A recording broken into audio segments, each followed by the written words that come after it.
नमस्कार दोस्तों, स्वागत है आपका साधना शिक्षा एजुकेशन प्लेटफॉर्म पर। मेरा नाम पवन कुमार। फ्रेंड्स, एमपी संविदा शिक्षक वर्ग 3 की तैयारी के लिए आपके लिए चाइल्ड डेवलपमेंट एंड पेडागोजी की स्पेशल क्वेश्चन सीरीज चला रखी है। इसमें मैंने पीवाई क्वेश्चन को समाहित किया गया है। आपके लिए एमपी संविदा शिक्षक वर्ग 3 की तैयारी के लिए कारगर साबित होगी। और यदि आप और किसी टीचिंग एग्जाम की भी तैयारी कर रहे हैं तो उसमें भी ये क्वेश्चन सीरीज आपकी काफ़ी हेल्पफुल रहेगी। तो ठीक है फ्रेंड्स, बिना टाइम गवाए आज की क्लास अपन शुरू करते हैं। बहुत अच्छे क्वेश्चन है, ये पूरा प्लेलिस्ट बना हुआ है। आप लोगों ने पिछले वीडियो नहीं देखे होंगे तो देख सकते हैं। आप लोग इस चीज़ को एक प्रैक्टिस सेट के रूप में भी देख सकते हैं। तो ठीक है फ्रेंड, सुपर फास्ट तरीके से रहेगी। आप लोग क्वेश्चन आंसर को समझते हुए चलिए। ठीक है फ्रेंड्स, शुरू करते हैं। क्लास शुरू करने से पहले एक मोटिवेशनल है। सोचने से कहाँ मिलते हैं तमन्नाओं के शेर, सोचने से कहाँ मिलते हैं तमन्नाओं के शेर, चलना भी जरूरी होता है मंजिल पाने के लिए। तो ठीक है फ्रेंड्स, शुरू करते हैं आज की क्लास। फर्स्ट क्वेश्चन से देखिए, ये जो क्वेश्चन है एमपी टेट के, ये 2018 में जो हुआ था एमपी टेट, उसके बहुत अच्छे क्वेश्चन, उच्च लेवल के प्रश्न है। ये आपके हर टेट एग्जाम में हेल्पफुल रहेंगे। तो ठीक है, देख लीजिए। कॉमोवेट शैरूणता का अर्थ है, ठीक है, कॉमोवेट शैरूणता का अर्थ है क्या है? चार ऑप्शंस को देख लीजिए। ये इसमें आंसर इन्होंने ऑफिशियल दे रखे थे, लेकिन इसको मैंने हाइड कर रखा क्योंकि आपका ध्यान सीधे आंसर की तरफ ही जाएगा, इसलिए आप प्रैक्टिस सही से नहीं कर पाएंगे, इसलिए इसको हाइड कर रखा है। ठीक है, तो फर्स्ट प्रश्न का आंसर बताइए। एक बार फिर से सुन लीजिए प्रश्न को।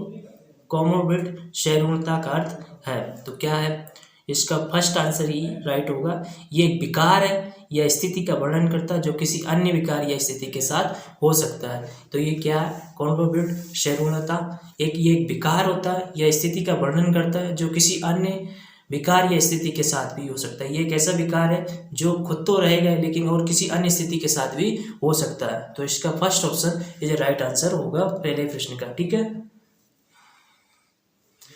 आगे बढ़ते हैं नेक्स्ट प्रश्न की तरफ। किशोरावस्था में मृत्यु का दूसरा प्रमुख कारण क्या हो सकता है? देखो, किशोरावस्था में बहुत ज़्यादा मौतें होती है, देखने को मिलती है। तो यहाँ पर इन्होंने पूछा कि किशोरावस्था में, एडोलसेंस में मृत्यु का दूसरा प्रमुख कारण क्या हो सकता है? कुछ नेचुरल हो सकता है, एक्सीडेंटल हो सकता है, लेकिन दूसरा एक और क्या कारण हो सकता है? तो सुसाइड इसका एक और दूसरा कारण होता है। आप सभी लोग जानते हैं कि बहुत से लोग प्रेशर में आके, पढ़ाई के प्रेशर वगैरह वगैरह प्रेशर आप समझ सकते हैं के कारण सुसाइड जैसी कंडीशन अप्लाई कर देते हैं। तो यहाँ पर अकॉर्डिंग टू क्वेश्चन, यानी किशोरावस्था में मृत्यु का दूसरा प्रमुख कारण क्या हो सकता है? तो सुसाइड हो सकता है। ठीक है, सेकेंड क्वेश्चन का second option is right answer हो जाएगा। ठीक है, आगे बढ़ते हैं नेक्स्ट प्रश्न की तरफ। यूडीएल का विस्तृत रूप क्या है? देखो, यूडीएल स्टैंडर्ड फॉर, यूडीएल का फुल फॉर्म बताना है। यहाँ पर क्या होगा बताइए चारों ऑप्शन को। Universal develop learning, universal dynamic learning, universal design for learning. चार ऑप्शन को देख लीजिए एक नज़र में। और यूनिवर्सल डिसएडवांटेज ऑफ लर्निंग। चार ऑप्शन को देख लीजिए एक नज़र में और फिर आंसर बताइए क्वेश्चन नंबर 3 का। तो क्वेश्चन नंबर 3 का आंसर रहेगा यूनिवर्सल डिजाइन फॉर लर्निंग। ठीक है, तो यूडीएल का फुल फॉर्म क्या रहेगा? Universal design for learning. ठीक है, अगर आप ऐसे भी क्वेश्चन को पूछा जाता है यूनिवर्सल डिजाइन फॉर लर्निंग का फुल फॉर्म क्या होता है, तो यूडीएल। ठीक है, क्वेश्चंस को इस तरह पूछ सकते हैं, sorry, universal design for learning का शॉर्ट फॉर्म क्या रहेगा? तो यूडीएल। और अगर प्रश्न यहाँ इस तरह पूछ रखा है कि यूडीएल का फुल फॉर्म बताइए, तो यूडीएल डिजाइन फॉर लर्निंग। ठीक है, UDL design for learning option number तीसरा राइट आंसर हो जाएगा। आगे बढ़ते नेक्स्ट प्रश्न की तरफ। क्वेश्चन नंबर 4 देख लीजिए। गेस्टाल्ट का अर्थ होता है, ठीक है, गेस्टाल्ट का अर्थ होता है, गेस्टाल्ट के बारे में मैंने डिटेल्स वीडियो भी बना रखा है, ये अभी अपने चैनल पे पढ़ा हुआ है, साधना शिक्षा पे जाकर देख सकते हैं। ठीक है, और गेस्टाल्ट में मैंने कॉलर के बारे में अच्छे से एक्सप्लेन कर रखा है, वो भी जाके देख सकते हैं। ठीक है, यहाँ पे क्वेश्चन के अकॉर्डिंग जाएंगे। गेस्टाल्ट का अर्थ है, गेस्टाल्ट का क्या अर्थ होता है देख लीजिए। उत्साह, संपूर्ण एकीकरण, धारणा, अंतर्दृष्टि। चार ऑप्शन में से कौन सा होगा फ्रेंड्स? तो इसका सेकेंड ऑप्शन राइट होगा, संपूर्ण एकीकरण। गेस्टाल्ट संपूर्ण बात पे विश्वास करता है। ठीक है, उनके अनुसार जो विचार होते हैं, जो थॉट्स आता है, जो ज्ञान आता है, एकाग्र से आता है, अचानक से आता है। ठीक है, तो वो संपूर्ण एकीकरण, संपूर्णता की बात करता है। ठीक है, ऑप्शन नंबर सेकेंड हो जाएगा, एन इंटीग्रेटेड होल। ठीक है, सेकेंड ऑप्शन राइट आंसर हो जाएगा। गेस्टाल्ट का अर्थ संपूर्णता पे बात करता है, संपूर्ण एकीकरण। क्वेश्चन नंबर 5 है। 5 नंबर क्वेश्चन को देखिए। पियाजे के संज्ञानात्मक विकासवाद सिद्धांत के अनुसार जटिल विचार के दौरान आते हैं, यानी पियाजे के कॉग्निटिव डेवलपमेंट सिद्धांत के अनुसार जो जटिल विचार है कि किसके दौरान आते हैं। अकॉर्डिंग टू पियाजे theory cognitive development complex thoughts from during the, तो जो उनके अनुसार जटिल विचार के दौरान आते हैं। देखो जीन पियाजे ने कॉग्निटिव का सिद्धांत दिया था, ठीक है, संज्ञानात्मक विचार का सिद्धांत उन्होंने दिया था। तो उन्होंने संज्ञानात्मक विकास सिद्धांत में 4 अवस्थाओं का वर्णन किया था, ठीक है, बालक की। तो 4 अवस्थाओं का एक सिस्टम से एक सीक्वेंस में मैं बता देता हूँ थोड़ा पहले, आंसर जानने से पहले। तो उन्होंने सबसे पहले बालक की स्थिति बताई संवेदी मोटी चरण, ठीक है, सेंसरी मोटर स्टेट, ठीक है। इसका उम्र क्राइटेरिया कितना रहता है, सेंसरी मोटर स्टेट का क्राइटेरिया कितना है, 0 से जन्म से 0 से 2 वर्ष, ठीक है, 0 से 2 वर्ष, ठीक है। इसके बाद उनका जो सेकंड स्टेज है वो है पूर्व संक्रियात्मक अवस्था। देखो जो फर्स्ट अवस्था है संबंधी मोटर चरण यानी सेंसरी मोटर स्टेज, इसका नाम से ही होता है कि बालक क्या ना सेंस करके सीखता है, ठीक है, कि अपनी इंद्रियों के माध्यम से सीखता है, वो स्पर्श करके सीखता है, ठीक है। सबसे पहले बालक आँख को नहीं जानता, लेकिन जैसे ही आँख को वो छू के देखता तो वो जलता है, तो वो एक अनुभव कर लेता, सेंस कर लेता कि आँख के नज़दीक जाऊंगा तो मैं जल जाऊंगा। तो इस तरह एक संवेदी मोटर चरण की स्थिति होती है, ठीक है, सेंसरी मोटर स्टेज।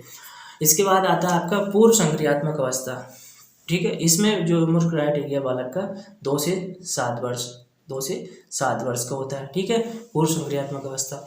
और जो तीसरा रहता है तो मूर्त संक्रियात्मक अवस्था, जिसको इंग्लिश में कॉन्क्रीट ऑपरेशनल कहेंगे, तो इसका उम्र क्राइटेरिया रहता है 7 से 11 वर्ष, 7 से 11 वर्ष, ठीक है। और आपका जो लास्ट है वो है 11 वर्ष से ऊपर की बात होगी तो औपचारिक संक्रियात्मक अवस्था यानी फॉर्मल ऑपरेशनल स्टेज, ठीक है। तो ये 4 अवस्थाएं उन्होंने दी है। तो यहाँ पर अकॉर्डिंग उन्होंने प्रश्न ये पूछा कि पियाजे के संज्ञानात्मक विकासवाद सिद्धांत के अनुसार जो जटिल विचार है वो किसके दौरान आते हैं, तो वो औपचारिक संक्रियात्मक अवस्था के अंतर्गत आते हैं, यानी फॉर्मल ऑपरेशनल स्टेज में आते हैं, ठीक है। यानी कि वो संवेदी मोटर स्टेज से भी ऊपर उठ गया, पूर्व संक्रियात्मक, मूल संक्रियात्मक, इन सबसे हाईएस्ट पोजीशन में जब पहुंच गए तो उसके अंदर जटिल विचार आते हैं, ठीक है, फॉर्मल थॉट्स आते हैं, ठीक है। तो वो किस में आता है, औपचारिक संक्रियात्मक अवस्था। तो ऑप्शन नंबर 3 राइट आंसर हो जाएगा 5वें नंबर प्रश्न का, ठीक है, क्वेश्चन नंबर 3 राइट आंसर। आगे बढ़ते हैं नेक्स्ट प्रश्न की तरफ। क्वेश्चन नंबर 6 देख लीजिए। कोलबर्ग के सिद्धांत के अनुसार बच्चा किस स्तर पर नियमों को स्वीकारता है, ठीक है। तो लॉरेंस कोलबर्ग के सिद्धांत के ने नैतिक विकास का सिद्धांत दिया था, आइए अब बात आप सभी लोग जानते हैं। उनके अनुसार बच्चा किस स्तर पर नियमों को स्वीकारता है वो बताना। तो चारों नियमों को देख लीजिए। सार्वभौमिक नैतिक सिद्धांत उन्मुखीकरण, पश्च पारंपरिक स्तर, पूर्व पारंपरिक स्तर, ये पारंपरिक स्तर, ठीक है। चारों ऑप्शन में से देख लीजिए। तो ये है, देखो यहाँ पर कोलबर्ग के सिद्धांत में बच्चा किस स्तर पर नियमों को स्वीकारता है, तो वो पारंपरिक स्तर आएगा, ठीक है। 4th ऑप्शन आ जाएगा कन्वेंशनल लेवल पर बच्चा क्या करता है, नियमों को स्वीकारता है, ठीक है फ्रेंड्स। तो कोलबर्ग के बारे में थोड़ा सा और समझ लीजिए। कोलबर्ग ने नैतिक विकास के 3 चरण दिए थे, ठीक है, और उसमें 3 चरण में उनके सब चरण कहते हैं या सब स्टेज कह सकते हैं, ठीक है, उनके उप चरण कह सकते हैं। तो यानी एक एक चरण में 2 उन्होंने वो बातें भी बताई थी, वो देख लीजिए। यहाँ पर नैतिक विकास की अवस्थाओं को मैं पूरा डिटेल कर देता हूँ, आप समझ लीजिए। देखो पहली स्टेज शुरू होती है पूर्व पारंपरिक स्तर, ठीक है, पूर्व पारंपरिक स्तर। इसका आंसर तो आपको मिल ही गया है, कोलबर्ग के सिद्धांत में बच्चा किस स्तर पर नियमों को स्वीकारता है, तो वो कन्वेंशनल लेवल यानी पारंपरिक स्तर पर जाके बच्चा नियमों को स्वीकार कर लेता है, ठीक है फ्रेंड्स। ये बात आपको समझ में आ गई।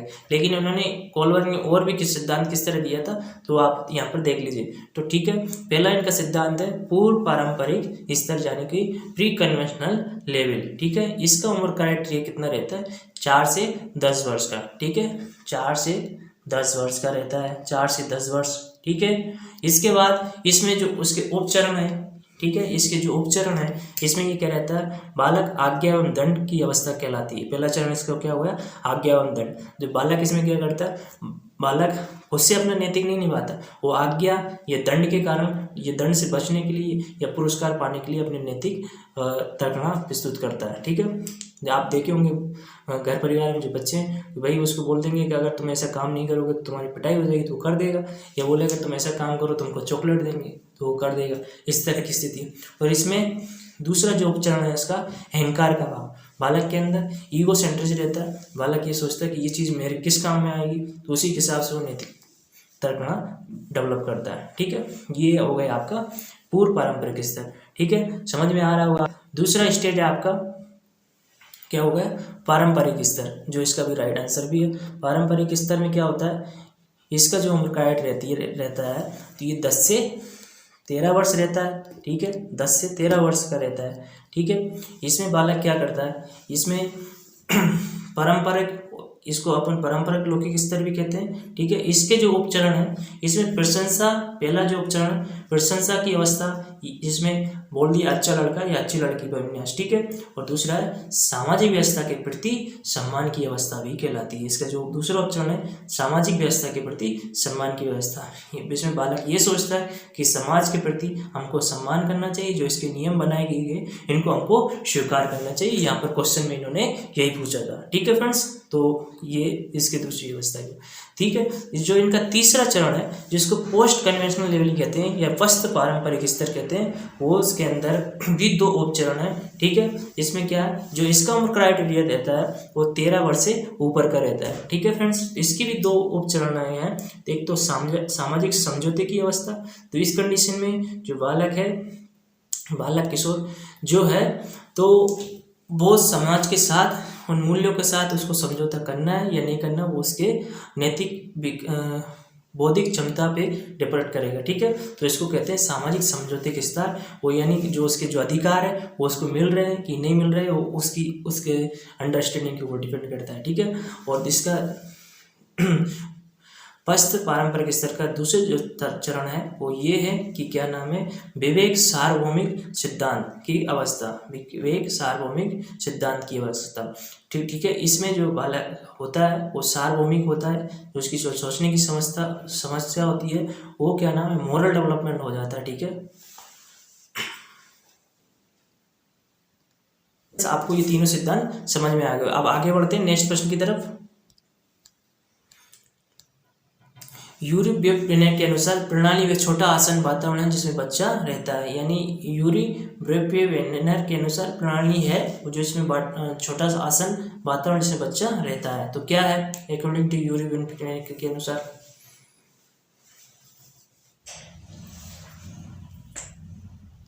क्वेश्चन नंबर 7 देखिए, यूरी ब्रेपियर के अनुसार प्रणाली वह छोटा आसन वातावरण है जिसमें बच्चा रहता है, तो यूरी ब्रेपियर के अनुसार कौन सी प्रणाली है जिसमें छोटा आसन वातावरण जिसमें बच्चा रहता है, तो प्रश्न के अनुसार जाइए। क्वेश्चन नंबर 7 का आंसर कौन सा होगा फ्रेंड्स, देख लीजिए एक नज़र में, मैक्रो सिस्टम, एक्सो सिस्टम, माइक्रो सिस्टम या मीसो सिस्टम। ये यूरी ब्रेपियर के अनुसार माइक्रो सिस्टम प्रणाली वह छोटा आसन वातावरण जिसमें बच्चा रहता है। ठीक है, कौन सा आंसर राइट आ जाएगा, माइक्रो सिस्टम। ऑप्शन नंबर 7 का थर्ड राइट आंसर आ जाएगा। ठीक है, micro system, third option is a right answer. आगे बढ़ते हैं नेक्स्ट क्वेश्चन की तरफ। क्वेश्चन नंबर 8 देख लीजिए, खाने के विकारों को निर्धारित करने के लिए क्या प्रयोग किया जाता है। ठीक है, तो what is the youth determined eating disorders. ठीक है, खाने के विकार को निर्धारित करने के लिए क्या प्रयोग किया जाता है, बाहर सूचकांक, बाहर द्रव्यमान सूचकांक, शरीर द्रव्यमान सूचकांक या शरीर ऊंचाई सूचकांक, कौन सा है, 4 ऑप्शन से बताइए फ्रेंड्स। तो 8वें नंबर प्रश्न का आंसर आएगा शरीर द्रव्यमान सूचकांक, यानी बॉडी मास इंडेक्स। जो खाने के विकार को निर्धारित करने के लिए किस चीज का यूज करेंगे अपन, शरीर द्रव्यमान सूचकांक। तो option number third right answer हो जाएगा। ठीक है फ्रेंड्स, आगे बढ़ते हैं नेक्स्ट प्रश्न की तरफ। क्वेश्चन नंबर 9 देखिए, क्वेश्चन नंबर 9 को देख लीजिए, बेफद जो एक बच्चे को एक नया तरीका सीखने में आने वाली कठिनाई का सबसे अच्छा वर्णन करता जो उसने पहले से सीखा हुआ है। प्रश्न को एक बार फिर से सुन लीजिए, वह पद जो बच्चे को एक नया तरीका सीखने में आने वाली कठिनाई का सबसे अच्छा वर्णन करता है जो उसने पहले से सीखा हुआ था, तो उस चीज़ को यहाँ पर बताना है। तो सक्रिय हस्तक्षेप, पूर्वव्यापी हस्तक्षेप, संकेत संबंधी हस्तक्षेप या शब्दार्थ हस्तक्षेप, कौन सा होगा फ्रेंड्स, कौन सी चीज़ उसको हेल्प करती है, तो वो सक्रिय हस्तक्षेप। ठीक है, सक्रिय हस्तक्षेप क्या कहेगा, उसको सीखने में आने वाली कठिनाई का सबसे अच्छा वर्णन करेगा। ठीक है, सक्रिय हस्तक्षेप। ठीक है, फर्स्ट ऑप्शन इसका राइट आंसर हो जाएगा। ठीक है, फर्स्ट ऑप्शन इसका राइट आंसर। आगे बढ़ते हैं नेक्स्ट प्रश्न की तरफ। पियाजे ने बच्चों को उनके काल्पनिक निगमनात्मक तर्क को समझने के लिए क्या कार्य दिया है? जीन पियाजे ने बच्चों की उनकी जो काल्पनिक निगमनात्मक तर्क है उसको समझने के लिए क्या कार्य दिया है? पेंडुलम का प्रयोग, बोबो घड़ियों का प्रयोग, दृश्य चट्टान का प्रयोग, छाया का प्रयोग। ठीक है, बोबो घड़ी को तो क्या नाम अल्बर्ट बांडरा ने यूज किया था। ये पेंडुलम का प्रयोग जीन पियाजे ने किया है, तो ऑप्शन नंबर 10 का आंसर फर्स्ट हो जाएगा। ठीक है, पेंडुलम का प्रयोग उनके निगमनात्मक तर्क को जानने के लिए कार्य दिया गया है। ठीक है, फर्स्ट ऑप्शन इसका राइट आंसर हो जाएगा। First option is right answer. आगे बढ़ते हैं नेक्स्ट प्रश्न की तरफ। क्वेश्चन नंबर 11 देख लीजिए। अंतर्दृष्टि इनसाइट के माध्यम से अधिगम के सिद्धांत का अर्थ क्या है? What does the theory of learning by insight mean? क्या होगा अंतर्दृष्टि इनसाइट के अध्ययन से? अंतरसाइट थ्योरी किससे रिलेट करती है? ये गेस्टल्टवादियों से रिलेट करती है। ठीक है, तो इसका आंसर देख लीजिए, 4 ऑप्शन में से कौन सा होगा 11वें नंबर प्रश्न का आंसर? तो ये इसका फोर्थ ऑप्शन इसका राइट आंसर होगा। सीधे आंसर की तरफ बढ़ेंगे अपन। देख लीजिए क्या कहता है फोर्थ ऑप्शन। एक प्रकार के अधिगम यह समस्या का हल करना जो किसी समस्या के विभिन्न हिस्सों के संबंधों को समझने और इस स्थिति को समझने के माध्यम से अचानक होता है। ठीक है, ठीक है, किसी स्थिति से समझने के माध्यम से अचानक होता है। ठीक है, फोर्थ ऑप्शन राइट रहेगा। ठीक है, इनसाइट थ्योरी के लिए। आगे बढ़ते नेक्स्ट प्रश्न की तरफ। उस विकार का नाम बताइए जो ध्यान की कमी के कारण बनता है। यहाँ पर डिसऑर्डर का क्वेश्चन आया। डिसऑर्डर का क्वेश्चंस हर एग्जाम में आते हैं। ठीक है, तो देख लीजिए यहाँ पर पूछा है उस विकार का नाम बताइए जो ध्यान की कमी के कारण होता है। ठीक है, तो यहाँ पर कौन सा होगा ध्यान की कमी के कारण? ठीक है, डिस्लेक्सिया पढ़ने संबंधी विकार होता है। ठीक है, पढ़ने संबंधी। डिसकैलकुलिया मैथ के सवाल, कैलिकुलिया मतलब कैलकुलेशन संबंधी प्रॉब्लम्स, डिस्ग्राफिया लिखने संबंधी समस्या। तो ये ऑप्शन नंबर 4 ही बचता है जो ध्यान की कमी के कारण बनता है। ADD या ADHD, इसका क्या क्या अटेंशन डिसऑर्डर हाइपर डिसएक्टिव। ठीक है, तो इसका फोर्थ ऑप्शन इसका रहेगा। ठीक है, ADHD। ठीक है, ध्यान का विकार कहलाता है। फोर्थ ऑप्शन इसका राइट आंसर हो जाएगा। आगे बढ़ते नेक्स्ट प्रश्न की तरफ। क्वेश्चन नंबर 13 देख लीजिए। अल्बर्ट बांडरा द्वारा प्रस्तावित कौन सा मॉडल व्यवहार, संज्ञानात्मक और पर्यावरण कारकों के परस्पर क्रिया के आधार पर मानव कार्य और व्यक्तित्व की व्याख्या करता है? जो अल्बर्ट बांडरा है उनके कौन सा प्रस्तावित मॉडल जो व्यवहार है वो संज्ञानात्मक और पर्यावरण कारकों के परस्पर क्रिया के आधार पर मानव कार्य को व्यक्तित्व की व्याख्या करता है? तो कौन सा है बताइए फ्रेंड्स 4 ऑप्शंस में से। तो ये है कि पारंपरिक नियतिवाद। ठीक है, सेकंड ऑप्शन इसका राइट आंसर हो जाएगा। आगे बढ़ते हैं नेक्स्ट प्रश्न की तरफ। क्वेश्चन नंबर 14 देख लीजिए। निम्नलिखित में से कौन सा एक व्यवहार की पुनरावृत्ति को बढ़ावा देता है? तो निम्नलिखित में से कौन सा एक है जो व्यवहार की पुनरावृत्ति को बढ़ावा देता है? वो देख लीजिए फ्रेंड्स। व्यवहार की पुनरावृत्ति को बढ़ावा कौन दे रहे हैं? ठीक है, क्वेश्चन नंबर 14 का आंसर रहेगा पुनर्बल। रिइंफोर्समेंट क्या होता है? व्यवहार की पुनरावृत्ति को बढ़ावा देता है। ठीक है, पुनर्बल अगर मिलेगा, सकारात्मक पुनर्बल अगर मिलेगा तो जिस व्यवहार से हम सीख रहे हैं उसमें पुनरावृत्ति की जरूर डिमांड रहेगी, मतलब उसको पुनरावृत्ति जरूर करेंगे। ठीक है, रिइंफोर्समेंट फर्स्ट ऑप्शन इसका राइट आंसर होगा। आगे बढ़ते हैं नेक्स्ट प्रश्न की तरफ। Question number 15। निम्नलिखित में से कौन सा सिद्धांत सूचना को संभालने और उससे अनुभव प्राप्त करने में शामिल प्रक्रियाओं पर केंद्रित है? तो कौन सा सिद्धांत सूचना को संभालने और उससे अनुभव प्राप्त करने में शामिल है और उसकी प्रक्रिया में प्रमुख केंद्र भी है, सेंटर भी रहता है? तो कौन सा ऑप्शन है? सूचना प्रक्रियाकरण उपागम, सामाजिक प्रशासनिक उपागम, सामाजिक संज्ञानात्मक उपागम या मनोलैंगिक उपागम। 4 ऑप्शन में कौन सा बेस्ट आंसर रहेगा फ्रेंड्स बताइए। क्वेश्चन नंबर 15 तो वह है सूचना प्रक्रियाकरण उपागम। ठीक है, इंफॉर्मेशन प्रोसेसिंग अप्रोच। ये क्या कर देगा? आपको सूचनाओं को संभालने और उससे अनुभव प्राप्त करने में शामिल प्रक्रियाओं पर केंद्रित रहेगा, सेंटर्ड रहेगा। ठीक है, तो 15 नंबर प्रश्न का आंसर रहेगा फर्स्ट ऑप्शन। ठीक है, फर्स्ट ऑप्शन इसका राइट आंसर आ जाएगा। ठीक है, फर्स्ट ऑप्शन इसका राइट आंसर आ जाएगा। आगे बढ़ते हैं नेक्स्ट प्रश्न की तरफ। क्वेश्चन नंबर 16 देख लीजिए। निम्नलिखित में से कौन जोहादा के अनुसार आदर्श मानसिक स्वास्थ्य के घटकों में से एक है? Which of the following is one of components of ideal mental health according to Jahoda? तो 4 ऑप्शंस को देख लीजिए एक नज़र में। डिपेंडेंस निर्भरता, समाज से अलग होना, स्वतंत्रता, स्वयं के प्रति सकारात्मक दृष्टिकोण। 4 ऑप्शन में से कौन सा राइट होगा बताइए फ्रेंड्स। 16वें नंबर प्रश्न का आंसर तो ये है कि स्वयं के प्रति सकारात्मक दृष्टिकोण ही अकॉर्डिंग टू ज्वादा के अनुसार मानसिक स्वास्थ्य घटकों में से एक प्रमुख कारण होगा। ठीक है, ऑप्शन नंबर 4 इसका राइट आंसर हो जाएगा। ठीक है, आगे बढ़ते हैं नेक्स्ट प्रश्न की तरफ। क्वेश्चन नंबर 17 देख लीजिए। निम्नलिखित में से कौन सा कथन समीपस्थ विकास के क्षेत्र का सबसे अच्छा वर्णन करता है। देखिए, समीपस्थ विकास का सिद्धांत किसने दिया था, ये हमारे वाइगोत्स्की मोदी ने दिया था। ठीक है, और समीपस्थ विकास का शॉर्ट फॉर्म क्या होता है, जेडपीडी कहलाता है। ठीक है, और जो वाइगोत्स्की ने किस सिद्धांत के अनुसार दिया था इसको, ठीक है, सामाजिक सांस्कृतिक सिद्धांत के तहत इसको दिया था, जेडपीडी की अवधारणा को। ठीक है फ्रेंड्स, तो यहाँ पर इन्होंने क्वेश्चन के अकॉर्डिंग जाना है। निम्नलिखित में कौन सा कथन समीपस्थ विकास के क्षेत्र का सबसे अच्छा उदाहरण वर्णन करेगा। ठीक है, 4 ऑप्शन में उसका उदाहरण दे रखा, देख लीजिए कौन सा जेडपीडी का सबसे अच्छा वर्णन करेगा। फ्रेंड्स देख लीजिए इसको। तो एक शिक्षार्थी बिना सहायता से क्या कर सकता या क्या कर सकती है और मार्गदर्शन के साथ वे क्या हासिल कर सकता है, इसके बीच के अंतर को ही अपन जेडपीडी कहते हैं। ठीक है, एक बालक खुद से जितना कर सकता था और किसी और की हेल्प से वो जितना कर सकता था, तो इसके बीच का जो डिफरेंट रहता है उसी को जेडपीडी कहा जाता है। तो यही फर्स्ट इसका स्टेटमेंट ही राइट आंसर रहेगा, यानी फर्स्ट ऑप्शन ही इसका राइट आंसर हो जाएगा। ठीक है, आगे बढ़ते हैं नेक्स्ट प्रश्न की तरफ।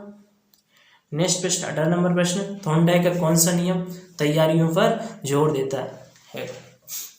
थॉर्नडाइक का कौन सा नियम तैयारियों पर जोर देता है। ठीक है, थॉर्नडाइक ने कितने नियम दिए, 3 मुख्य नियम दिए और 5 गौण नियम दिए। ठीक है, मुख्य नियमों की अगर बात करता हूँ मैं तो तत्परता का नियम, ठीक है, और अभ्यास का नियम और प्रभाव का नियम। ठीक है, तो यहाँ पर इन्होंने यही पूछा कि कौन सा नियम तैयारियों पर जोर देता है, तो तत्परता का नियम तैयारियों पर जोर देगा। ठीक है, कि आप जब तक बालक तैयार नहीं होगा तब तक वो नहीं सीखेगा। इसका उदाहरण ऐसे आप समझ सकते हैं, आप यदि तैयार नहीं है, आपके पास नोट्स है, किताबें हैं, यूट्यूब पे वीडियो मटेरियल्स है, लेकिन जब तक आप पढ़ाई के लिए आप खुद तत्पर नहीं है तब तक आप अधिगम नहीं कर पाओगे। ठीक है, तो यही है थॉर्नडाइक की कौन से नियम है तैयारी पर जोर देता है, तो तत्परता का नियम पर जोर देते हैं। ठीक है, 4th ऑप्शन इसका राइट आंसर हो जाएगा। आगे बढ़ते हैं नेक्स्ट प्रश्न की तरफ। 19 नंबर प्रश्न देख लीजिए। वैज्ञानिक अनुसंधानात्मक अधिगम पद्धति में, यानी जो in scientific investigation getting learning method, वैज्ञानिक अनुसंधानात्मक अधिगम पद्धति में क्या होता है। यहाँ पर 4 कंडीशन दे रखे, यानी 4 ऑप्शन है, उनको बताना है। बच्चों को वैज्ञानिक विचार पूरी तरह से पता चलते हैं, बच्चों को वैज्ञानिक विचार पूरी तरह से पता चलते हैं, बच्चे मार्गदर्शन के बिना काम करते हैं, शिक्षक बच्चों का पूरा मार्गदर्शन करता है, शिक्षक जरूरत पड़ने पर ही इनपुट देता है। तो 4 ऑप्शन में कौन सा राइट रहेगा, तो ये है शिक्षक जरूरत पड़ने पर ही इनपुट देता है, ये वैज्ञानिक अनुसंधानात्मक अधिगम पद्धति है। ठीक है, तो क्या शिक्षक ने बच्चों को जरूरत पड़ने पे इनपुट देते रहते हैं। ठीक है, 4th ऑप्शन इसका राइट आंसर हो जाएगा। ठीक है, आगे बढ़ते हैं। क्वेश्चन नंबर 20 देख लीजिए।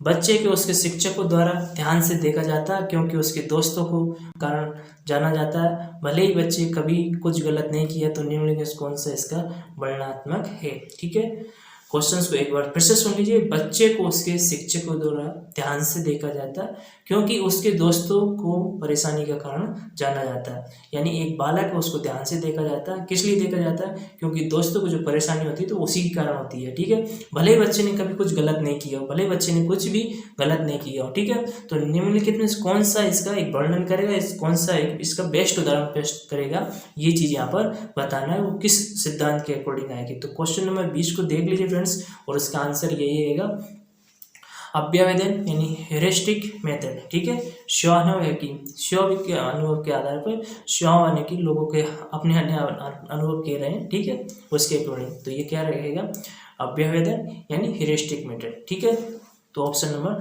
3 राइट आंसर हो जाएगा। ठीक है, आगे बढ़ते हैं नेक्स्ट प्रश्न की तरफ। 21 नंबर, पिछड़े वंचित बच्चे कौन हैं, यानी हु आर बैकवर्ड चिल्ड्रन, पिछड़े बच्चे कौन से, देख लीजिए। मंद अधिगमकर्ता, विलक्षण अधिगमकर्ता, दिव्यांग अधिगमकर्ता, असाधारण अधिगमकर्ता। 21 नंबर प्रश्न का आंसर रहेगा मद अधिगमकर्ता, यानी स्लो लर्नर्स ही पिछड़े बालक के तहत रखे जाते हैं। ठीक है, तो फर्स्ट ऑप्शन इसका राइट आंसर हो जाएगा। आगे बढ़ते हैं नेक्स्ट प्रश्न की तरफ। 22 क्वेश्चंस, रचनात्मक चिंतन का अधिगम चरण है the last stage of creative thinking. तो रचनात्मक चिंतन का अंतिम चरण कौन सा होता है? ठीक है, उसमें सत्यापन, तैयारी, मूल्यांकन। 22 नंबर क्वेश्चन देख लीजिए। तो 22 क्वेश्चंस का आंसर रहेगा सत्यापन, वेरिफिकेशन ही रचनात्मक चिंतन का लास्ट स्टेज होता है या लास्ट चरण होता है। ठीक है, क्वेश्चन नंबर 22 का सेकंड ऑप्शन राइट आंसर आ जाएगा। आगे बढ़ते हैं नेक्स्ट प्रश्न की तरफ। डाल्टन योजना द्वारा बनाई गई थी। ठीक है, डाल्टन योजना किनके द्वारा बनाई गई थी? ठीक है, अब डाल्टन योजना क्या है इसको अपन थोड़ा सा देखेंगे। तो डाल्टन योजना क्वेश्चन नंबर 23 का आंसर पहले मैं बता देता हूँ, फिर इसके बाद इसकी बात करूँगा। डाल्टन योजना द्वारा बनाई गई थी तो एलन पारकस्ट के द्वारा। डाल्टन योजना किनके द्वारा तैयार की गई थी? हेलन पारकस्ट के अनुसार, यानी फोर्थ ऑप्शन इसका राइट होगा। ठीक है, फोर्थ ऑप्शन राइट आंसर होगा। ठीक है, तो हेलन पारकस्ट ने ये डाल्टन योजना बनाई थी। ठीक है, इनके मन में ये चीज़ पहले से ही थी। इन्होंने 1912 में इस पे काम शुरू कर दिया था, लेकिन ठीक है, तो इन 1913 और 1915 में इन्होंने लगातार इस पे काम किया।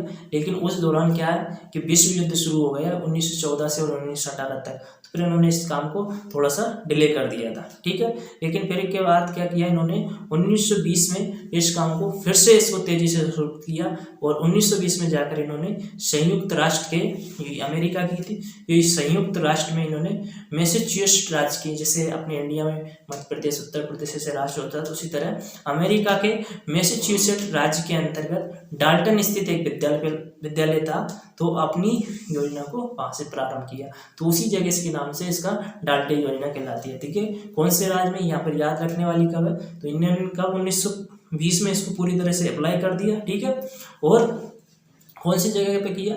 मैसेच्यूसेट्स राज्य। ठीक है, मैसेच्यूसेट्स राज्य में डाल्टन नामक विद्यालय, ठीक है, डाल्टन स्थित विद्यालय में। ठीक है, और इस योजना के तहत उन्होंने इसको प्रारंभ कर दिया। ठीक है, तब से ये डाल्टन ही हो गया। और इसका मेन मोटिव क्या है, इसकी ये क्या स्थितियाँ इसमें है ना, इन्होंने कोई एक नया सूत्र नहीं दिया, बल्कि जो पढ़ाई का जो है तो उसमें कुछ अपने प्रयोग बताए। तो क्या बताया इन्होंने? डाल्टन विधि के तहत बच्चों को क्या नाम है, किसी एक पर्टिकुलर टाइम के अकॉर्डिंग उनको मत पढ़ाइए, मतलब बच्चे जिस विषय में जितना रुचि ले रहे हैं, ठीक है, उसको उतने देर तक पढ़ने देना चाहिए। ठीक है, ऐसा नहीं है कि वही कठिन विषयों के लिए 40 मिनट ये पीरियड होगा, 50 मिनट वो पीरियड होगा। अगर बच्चे का इंटरेस्ट है तो उसको कंटिन्यू अधिगम करने दो। ठीक है फ्रेंड्स, तो इस तरह के उनके सिद्धांत कहते हैं। ठीक है फ्रेंड्स, आगे बढ़ते हैं नेक्स्ट क्वेश्चन की तरफ। एक छात्र को मातृभाषा में सीखने की अनुमति दी जानी चाहिए क्योंकि ये को आसान बनाता है। एक छात्र को अपनी मातृभाषा में सीखने की अनुमति दी जानी चाहिए क्योंकि वह किस चीज़ को आसान बनाता है। ठीक है, 24 नंबर क्वेश्चन का आंसर देख लीजिए। तो ये बोध, यानी बोध को सीखने को आसान बनाता है। ठीक है, बिल्कुल मातृभाषा में बालक की अवधारणा ज़्यादा तेजी से काम करती है। ठीक है फ्रेंड्स, तो उसको क्या करेगा, मातृभाषा में सीखने की यदि अनुमति दी जाएगी तो वह बोध यानी कंप्रेंसेशन यानी अधिगम या बोध अच्छे से कर पाएगा। ठीक है, तो यहाँ पर एक शब्द में बोलें तो बोध को आसान बनाता है। ठीक है, फर्स्ट ऑप्शन इसका राइट आंसर हो जाएगा। ठीक है, आगे बढ़ते हैं। अधिक जानकारी और समीपस्थ विकास के क्षेत्र के यानी संज्ञानात्मक विकास पर सिद्धांतों का मुख्य सिद्धांत है। तो किन्होंने, यहाँ देखो मैंने पहले ही बता दिया था, John of proximal development Vygotsky ने दिया था। ठीक है, और वाइगोस्की का संज्ञानात्मक सांस्कृतिक संज्ञानात्मक विकास सिद्धांत के तहत इसके अवधारणा थी जॉन ऑफ प्रोक्सिमल डेवलपमेंट। ठीक है, यहाँ पर इन्होंने फिर से इसी को पूछ लिया कि अधिक जानकारी और समीपस्थ विकास के क्षेत्र के संज्ञानात्मक विकास पर सिद्धांतों के मुख्य सिद्धांत है।